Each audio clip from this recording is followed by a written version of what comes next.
No, I mean, I don't think anybody has truly been stoned without having a time travel conversation. Yeah, a friend of mine, his girlfriend, she didn't, to be, kind, she didn't smoke too much, but she was trying to convince us that she just like went through time. And I Okay. was like, well, technically we're all going through time.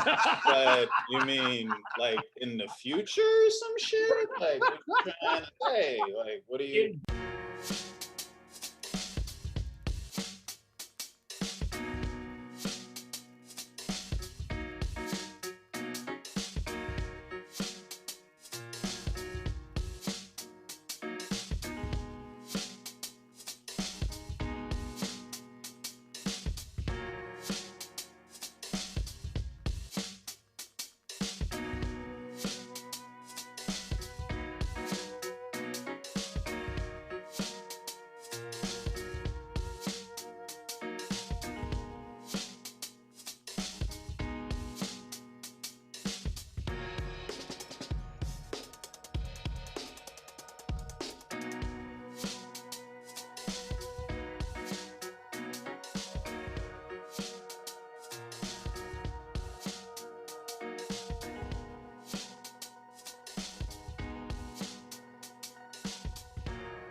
And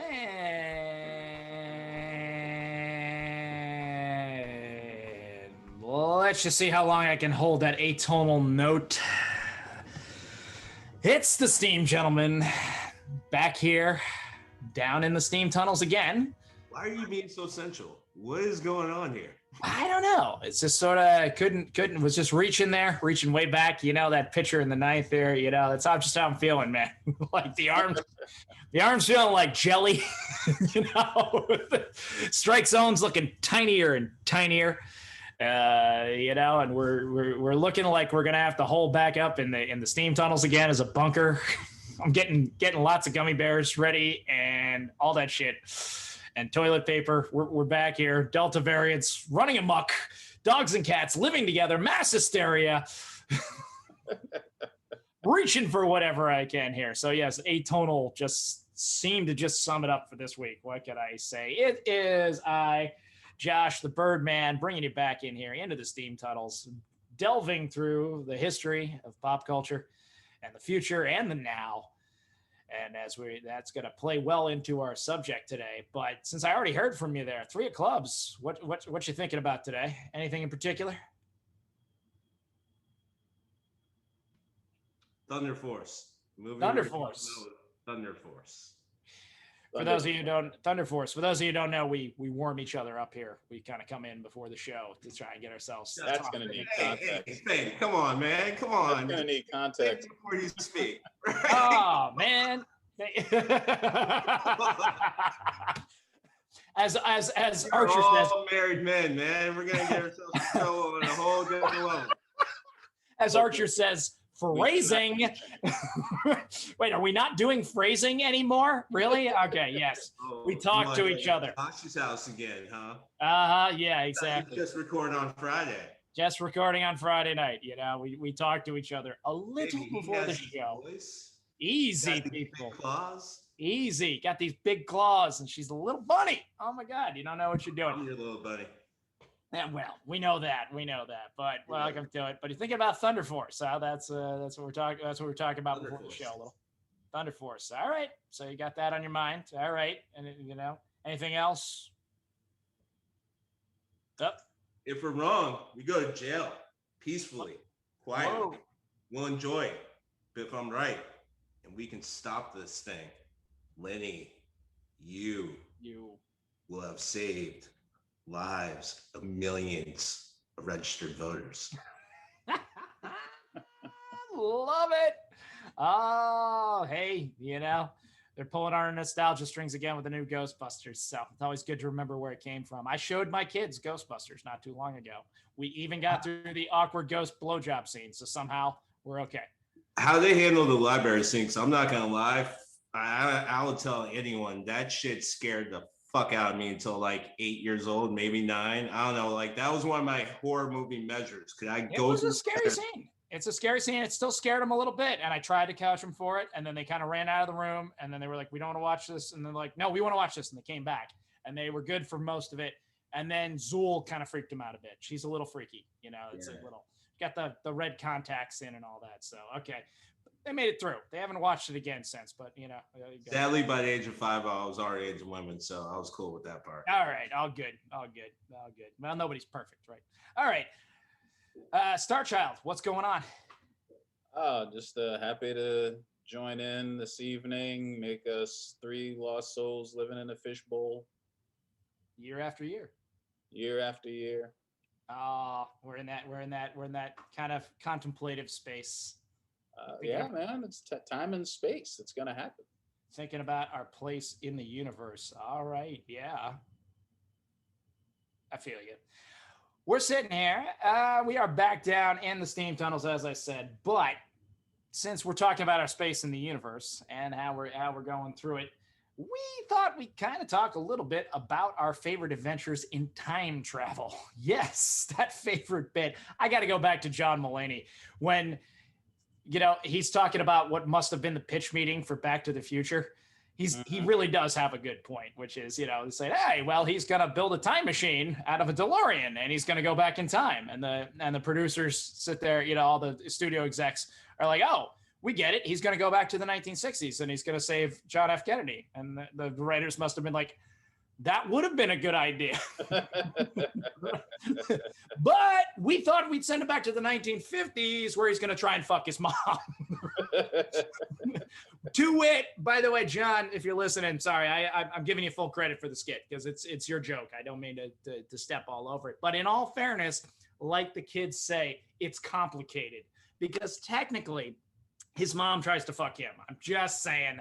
He's well aware of what's going on. And she's like totally, she's slamming the booze. She's smoking, it's all that type of stuff. And well, I thought that was, I mean, we're, not going to explain it away. Everything before 2015 is problematic. Moving on. The point was like, the point was like, we don't know what our parents were up to when they were our ages, but you can look at what you're up to at your age and be pretty sure that your parents were up to something like it.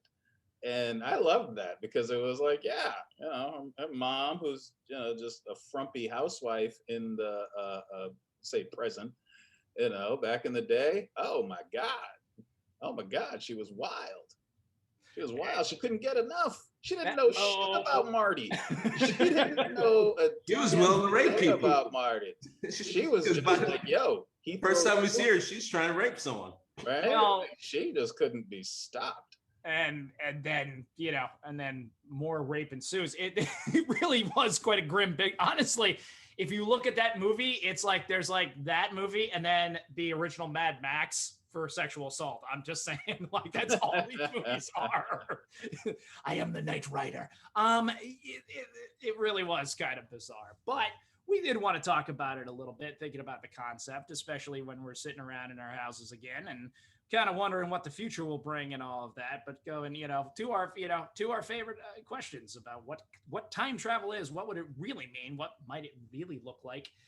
Is it going to look like Avengers Endgame? Is it going to look like Back to the Future? Is it going to look like Somewhere in Time? These are, obviously man has always wondered about his space in the universe and where we are and where we're going and where we're headed.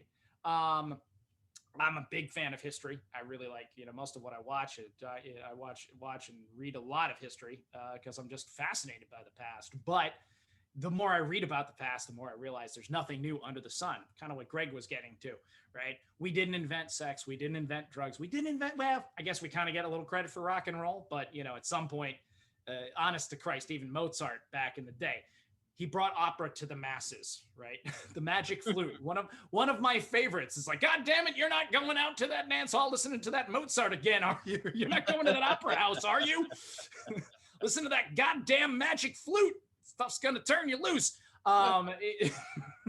Really, nothing new under the sun. We've done it all over and over again. To quote Battlestar Galactica, all this has happened before, and all this will happen again. Ooh, spooky. But really, what is that concept really going to look like? So I'm going to start this by turning it over to the Star Child, aptly named today, as we start to go through and understand what time travel is going to look like, or what do we think it's going to look like. So, Star Child, take it away. I mean, that's the great thing about the idea of time travel. Like, we don't know. The fact is, it's all theoretical. We have no idea.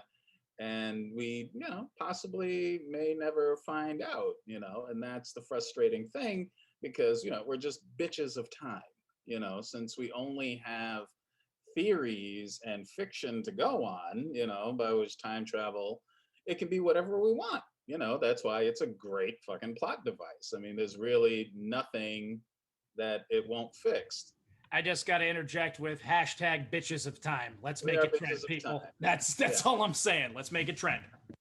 We are bitches of time. That's why you mentioned Avengers Endgame. I'm going to touch on that. I wasn't going to touch on that, but I'm going to touch on it. What they did was fine.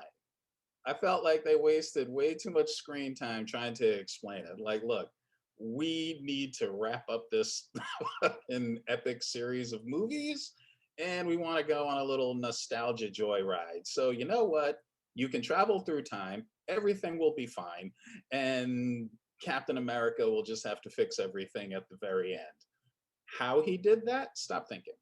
All right? Like, we're not here to tie up all the loose ends, because that's the great thing about a time travel movie too. You don't really have to do that. You really have a lot of leeway when it comes to time travel movies. And, shout out to Mr. Rat. Thank you. We couldn't have done it without you. Unsung heroes of movies. Most of the time, time travel movies, they fall under what you call a grandfather paradox, right? The idea is you go back in time, meet your grandfather, give him the name of a horse to bet on next week, and then you go back to the future or the present, and your family's rich. Basic idea, but the problem is, if you go back in time and then your grandfather gets rich, suppose he doesn't bother meeting your grandmother. So now you don't exist. So you'll never really understand all of the factors that go into affecting time, just like Doc Brown said. And so, Back to the Future is one, Terminator is one, but we want that control. Like, we want to be able to go back in time, tell our younger selves, stay away from those motherfuckers. Don't do it. Just don't do it. But we can't help ourselves, like, we want to wish we could go back and fix something. And it would be, I'm going to say, it wouldn't be unlike splitting the atom, like you're fucking with one of the primordial forces of nature. And we all know how well splitting the atom went. So for me personally, I love 12 Monkeys. I'm going to call 12 Monkeys a time travel movie because it is a time travel movie, but obviously, I love the fact that by him going back in, spoilers, by him going back in time, he was the catalyst for the thing he was going back in time to stop. And honestly, I thought that was brilliant. Not so much because it says, catastrophe or destiny is inescapable, but it just says you don't know what you're screwing with. Like, you don't know what it is. And he was completely out of his element, and the more he did to try to avoid it, that was the thing that caused the catastrophe. And I thought that was absolutely brilliant. My other favorite, this is going to shock people, but Harry Potter and the Prisoner of Azkaban. Actually a really good time travel movie, because during the movie, all of these little weird things keep happening. You get to the end of the film, turns out Hermione, quick side note, real quick, Hogwarts needs to be shut down. There is no excuse to let this child have the power to control time. I don't want to hear shit. There is